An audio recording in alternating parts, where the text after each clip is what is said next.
It's official, no more flock cameras in Willard. The Board of Aldermen voted unanimously tonight to terminate the contract.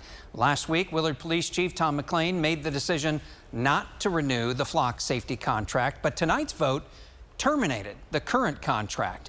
The decision met with gratitude from those in attendance.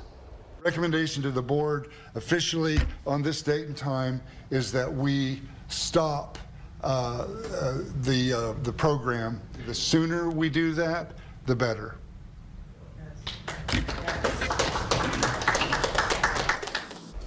Bolivar and Pulaski County also recently voted to end contracts with flock.